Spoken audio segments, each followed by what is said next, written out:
नमस्कार दोस्तों, मेरा नाम अनुराग श्रीवास्तव है, founder and MD of Anupama institute and training centre. दोस्तों, ये मेरी पहली वीडियो है। आई होप आप सभी मुझे सपोर्ट करेंगे। दोस्तों, ये वीडियो उन लोगों के लिए काफी हेल्पफुल हो सकती है जो अपनी जिंदगी में खुश तो रहना चाहते हैं, लेकिन कहीं ना कहीं वो खुशी को फील नहीं कर पाते। वो अंदर से जो खुशी होती है उसको महसूस नहीं कर पाते हैं। तो वीडियो को ज्यादा लंबा ना करते हुए मैं डायरेक्ट स्टोरी के माध्यम से आपको समझाने की कोशिश करूंगा।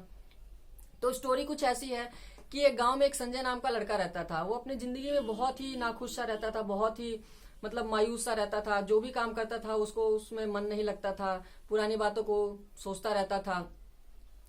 तो वो जॉब करता था, तो जॉब उसने एक जॉब चेंज किया, फिर दूसरी जॉब चेंज किया, फिर तीसरी जॉब चेंज किया, फिर उसको जॉब से मन नहीं भरा तो उसने बिजनेस लाइन में अपना हाथ आजमाया।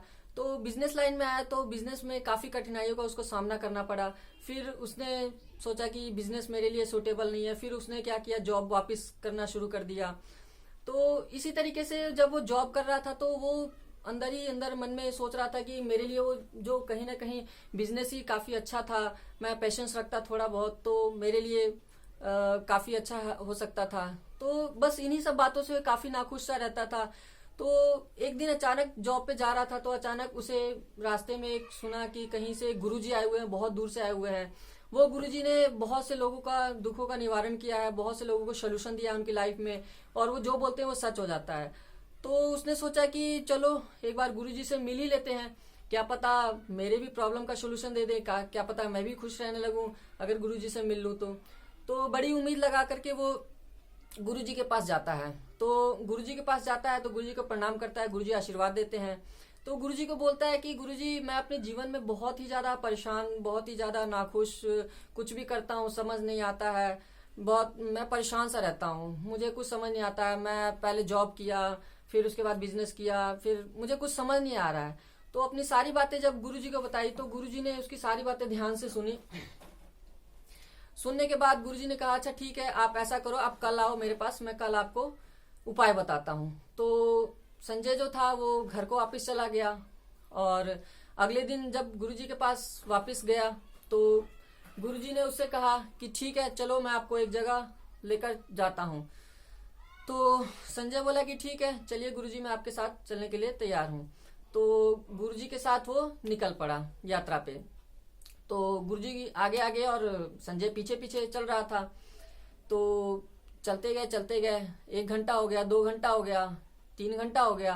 तो काफी समय बीत गया। तो संजय सोचने लगा कि गुरुजी जो है वो मेरे को सिर्फ पीछे पीछे दौड़ाई जा रहे हैं, कुछ बता नहीं रहे हैं। उसका सब्र का बांध टूटने सा लगा था। तो अचानक से जाते हुए रास्ते में एक जो है नदी पड़ गई थी। तो उस नदी को पार करना था। उस नदी में छोटे छोटे पत्थर रखे हुए थे, उन पत्थरों पे पैर रख करके उन नदी को पार करना था। तो गुरुजी ने कहा कि संजय, हमने इस नदी को पार करना है, मैं आगे चलूंगा और आपने पीछे आना है। लेकिन यहीं पर गुरुजी ने एक शर्त रख दी। संजय से बोले कि जैसे आपने इन पत्थरों पे कदम रखना है तो इन पत्थरों को क्या करना है, जब दूसरे पत्थर पे कदम रखना है तो पहला वाला जो पत्थर है वो उसको आपने उठा लेना है।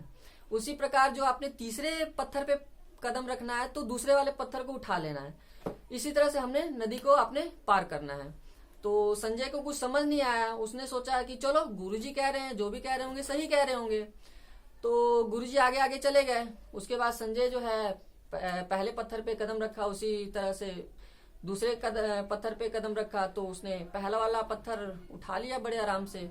उसके बाद जब उसने तीसरे वाले पत्थर पे कदम रखा तो जब दूसरा वाला पत्थर उठाया तो थोड़ा सा उसको महसूस हुआ कि थोड़ा सा भारीपन महसूस हुआ। फिर उसके बाद फिर भी उसने उठा लिया कोशिश करके। फिर उसने जब चौथे पत्थर पे कदम रखा तो उसने जब तीसरा पत्थर उठाया तो क्या हुआ कि वो दोनों पत्थर उसके गिर गए। तो गुरुजी पीछे से देख रहे थे कि नहीं, ऐसे नहीं करना है। तो संजय का जो जवाब था, उसने बोला कि गुरुजी ये तो असंभव है, मैं तो सारे पत्थरों को उठा करके ये नदी को पार ही नहीं कर पाऊंगा, मैं तो डूब जाऊंगा इस नदी में।